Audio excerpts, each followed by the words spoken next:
नमस्कार। HP exam notes में आपका स्वागत है। हमने यहाँ पर हिमाचल प्रदेश की हिस्ट्री को लेकर एक सीरीज़ शुरू की हुई है और इस सीरीज़ के तहत हमने बिलासपुर और कांगड़ा डिस्ट्रिक्ट की हिस्ट्री को देख लिया है। आज हम ऊना डिस्ट्रिक्ट को करने वाले हैं। मैं आप लोगों को बताना चाहता हूँ, अगर आप हिमाचल प्रदेश के पटवारी और पुलिस के एग्ज़ाम की प्रिपरेशंस कर रहे हैं तो हमारे पास पटवारी के जो है आप लोगों के लिए 25 मॉक है और इनका हमने प्राइस बिल्कुल कम रखा हुआ है, 299 है। और पुलिस के जो 15 मॉक है उनका प्राइस हमने 199 रखा हुआ है। हमारे पास काफ़ी सारी क्वेरीज आनी शुरू हो गई है, तो हो सकता है कि हम आगे इस वाले कैंपेन को बंद कर दें, क्योंकि इतने सस्ते में आप लोग को कोई भी मॉक प्रोवाइड नहीं करवाने वाला। तो अभी फ़िलहाल के लिए आज के लिए हम जो है यहाँ पे ऊना ज़िले को करने वाले हैं और ऊना ज़िले के बारे में कुछ इंपॉर्टेंट पॉइंट्स हैं, पहले वो देख लेते हैं। गठन जो है 1972 में हुआ था इस ज़िले का। मुख्यालय ऊना में है। क्षेत्रफल यहाँ का 1540 स्क्वायर किलोमीटर है।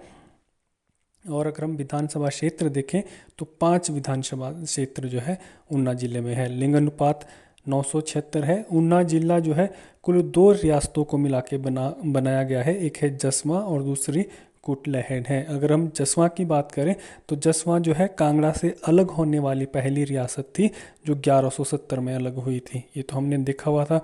और दूसरी रियासत इसमें कौन सी थी? कुटलैहड़, जिसको मिला के ऊना ज़िले का निर्माण किया गया। अब यहाँ पे ऊना की नींव किसने रखी? बाबा कालाधारी ने जो है ऊना की नींव रखी थी। अब क्या होता था कि बाबा कालाधारी जो है ऊना में एक पहाड़ी पे रहते थे। अगर हम ऊना की बात करें तो यहाँ पे ज़्यादा बड़े बड़े पहाड़ बिल्कुल भी नहीं है, छोटी छोटी पहाड़ियाँ होती हैं। तो बाबा कालाधारी जो है एक पहाड़ी पे रहते थे और जब भी उनके फॉलोअर अपनी प्रॉब्लम्स को लेके उनके पास जाते थे और उनके आशीर्वाद से उनकी प्रॉब्लम्स या दुख जब दूर होते थे तो वापस ही वो बाबा के पास थैंक्स करने जाते थे। तो बाबा जी हमेशा बोलते थे कि ऊना दी कृपा, ऊना दी कृपा, ऊना दी कृपा। इसलिए उस पर्टिकुलर जगह का नाम ही क्या हो गया? ऊना। क्या हो गया? उस पर्टिकुलर जगह का नाम ही क्या हो गया? ऊना। तो हमें पता है कि ऊना 2 रियासतों को से मिलकर बना है। एक है जसवां और दूसरी कौन सी है? कुटलैहड़। आगे देखते हैं।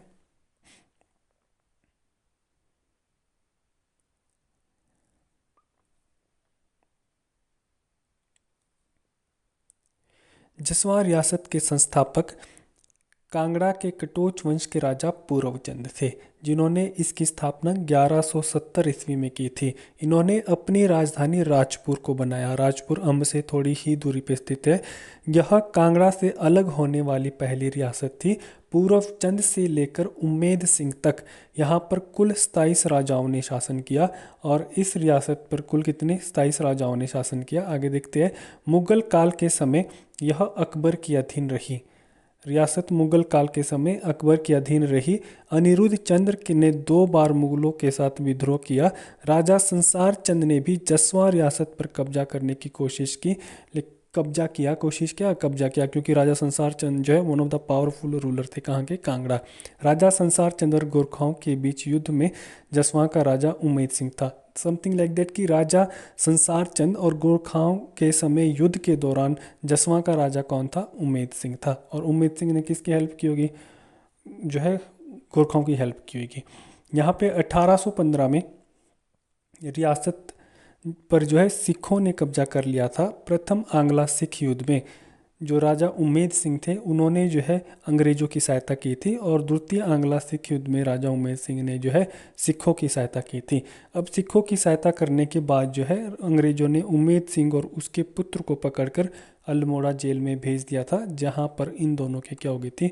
मृत्यु हो गई थी। तो हमारे बहुत सारे राजा थे, शासक थे पहाड़ी हिल स्टेट के, जिन्होंने भी अंग्रेज़ों का विरोध किया। अंग्रेज़ों ने उन्हें पकड़ के जो है जेल में डाल दिया, और फिर कई बार तो तब तक नहीं छोड़ा जब तक कि उनकी मृत्यु नहीं हो जाएगी। मीन्स की छोड़ा ही नहीं, उनकी मृत्यु जो है उसी जेल में हो गई थी। आज हम 1879 में 1879 में उम्मेद सिंह के पोते ने रंजीत सिंह से रियासत के 21 गांव पर कब्जा कर लिया। ठीक है, 1879 में उम्मेद सिंह के पोते रंजीत सिंह ने रियासत के 21 गांव पर कब्जा कर लिया था। अब यहाँ पे एक लाइन छूट गई थी उम्मेद सिंह की। उम्मेद सिंह ने महाराजा रंजीत सिंह के द्वारा आयोजित सियालकोट सैनिक सम्मेलन में भाग नहीं लिया था। तो इसमें हमने पहले भी देखा था कि एक और राजा थे, नूरपुर के राजा वीर सिंह पिछली क्लास में हमने देख लिया है। वीर सिंह ने भी जो है महाराजा रंजीत सिंह के जो सियालकोट का सम्मेलन था उसमें भाग नहीं लिया था और उन्हें पकड़ के जो है अमृतसर के गोविंदगढ़ किले में बंदी बनाया गया था। ठीक है, तो ये भी याद रखना है। सिर्फ दो राजा थे हिमाचल मतलब पहाड़ी हिल स्टेट के, एक उनमें से उम्मेद सिंह थे जसवा के राजा और दूसरे कौन से थे, वीर सिंह नूरपुर के राजा।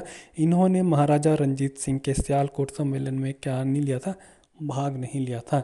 लक्ष्मण सिंह यहाँ के अंतिम शासक थे। तो जसवा के अंतिम शासक कौन थे, लक्ष्मण सिंह। ये छोटी छोटी डिस्ट्रिक्ट्स है, ऊना हो गया, हमीरपुर हो गया, इनकी कोई ज़्यादा हिस्ट्री नहीं है, इसीलिए हम इन पे ज़्यादा फोकस नहीं डालेंगे। यहाँ से क्वेश्चंस अगर पूछा जाएगा तो सिंपली ही यहाँ पे क्वेश्चन पूछता है, ज़्यादा टफ यहाँ से क्वेश्चन नहीं आता।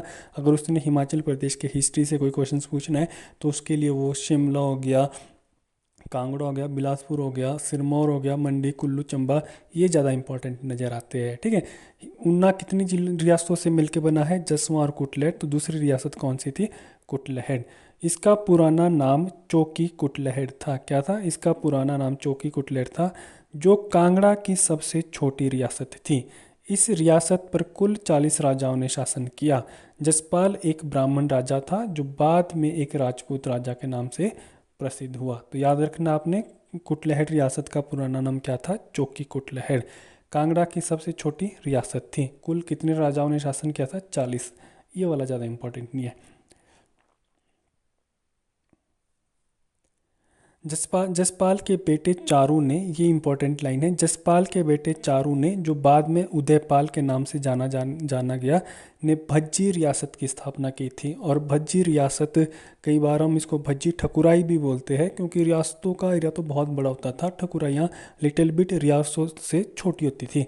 तो भज्जी रियासत जो है, भज्जी रियासत की स्थापना की थी और ये रियासत किसका पार्ट थी, महासू का पार्ट थी और आज के शिमला का पार्ट थी।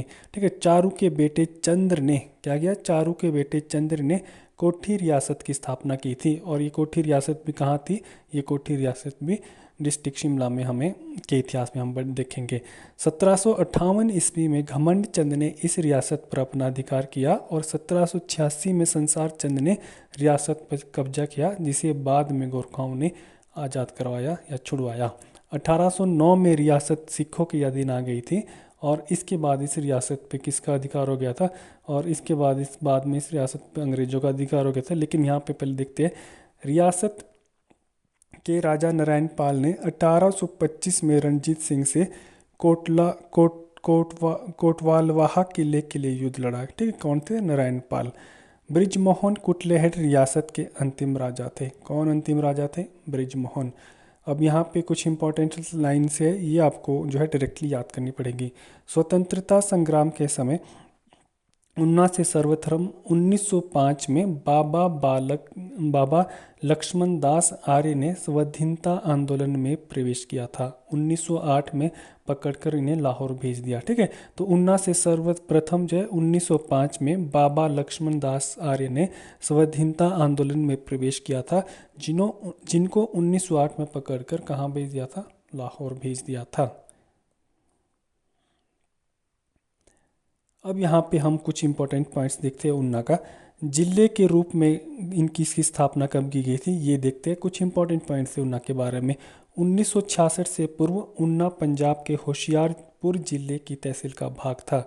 1966 में से लेकर 1972 तक यह कांगड़ा जिले का भाग रहा। ठीक है, ये सारी लाइनें आपने नोट करनी है अगर आप नोट्स बना रहे हैं। 1966 से पूर्व ऊना पंजाब के होशियारपुर जिले की तहसील का भाग था और 1966 से 72 तक कांगड़ा जिले का भाग रहा और 1972 में ऊना को जिले के रूप में दर्जा दिया गया। और किसमें, हिमाचल प्रदेश के जो बाद में 11 और 12 डिस्ट्रिक्ट बने, उसमें 12 डिस्ट्रिक्ट में उनमें से ऊना एक है। ठीक है, अब यहाँ पे क्या देखते हैं कि ऊना के फेमस फेस्टिवल मेले कौन से है, चिंतपूर्णी मेला। कौन सा है, चिंतपूर्णी मेला। बसौली में पीर निगाह मेला, मेडी में बाबा बड़बाग सिंह मेला जो है ऊना के कुछ प्रसिद्ध मेले हैं। तो ये पूछा जाता है, बाबा बड़बाग सिंह मेला किस जिले में मनाया जाता है, ऊना में सेलिब्रेट किया जाता है। चिंतपूर्णी मेला कहाँ का, किस जिले का मेला है, ऊना जिले का मेला है। अब इंपॉर्टेंट पॉइंट्स देखते हैं ऊना के बारे में। क्षेत्रफल के हिसाब से ऊना 10वें स्थान पर है, जनसंख्या के हिसाब से ऊना 6ठे स्थान पर है और यहाँ पे सबसे अधिक सिख जनसंख्या वाला जिला है, मतलब और ऊना सबसे अधिक सिख जनसंख्या वाला जिला है। सबसे कम एसटी जनसंख्या वाला जिला भी कौन सा है? ऊना है। ये पॉइंट आपने डायरेक्टली याद रखने हैं। शिशु लिंग अनुपात में ऊना 12वें स्थान पर है। साक्षरता दर यहाँ की जो है 86.53% है, जो कि जो है हिमाचल प्रदेश में दूसरे स्थान पर है। सबसे कम कच्ची सड़कें कहाँ पर है? वो ऊना में है। ठीक है, तो ऊना हिमाचल प्रदेश का दूसरा जो है साक्षरता वाला जिला है। तो ये कुछ हमारे इम्पोर्टेंट्स थे डिस्ट्रिक्ट ऊना के बारे में।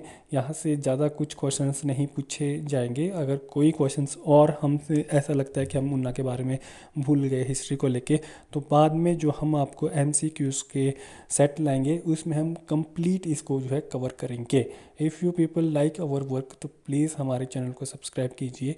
और अगर आप हमारे वर्क को पसंद भी नहीं करते हैं तो तब भी हमें कमेंट में आप लोग बता सकते हैं। अगर आप पुलिस कांस्टेबल, पटवारी या हिमाचल प्रदेश के किसी भी एग्ज़ाम, किसी क्लास के एग्ज़ाम की प्रिपरेशंस कर रहे हैं तो प्लीज़ आप हमें इस नंबर पे भी जो है कांटेक्ट कर सकते हैं। हम आपके लिए जो है पटवारी, पुलिस और दूसरे इसके लिए जो है मॉक प्रोवाइड करवाएंगे। This is all about for the day. Thanks for listening.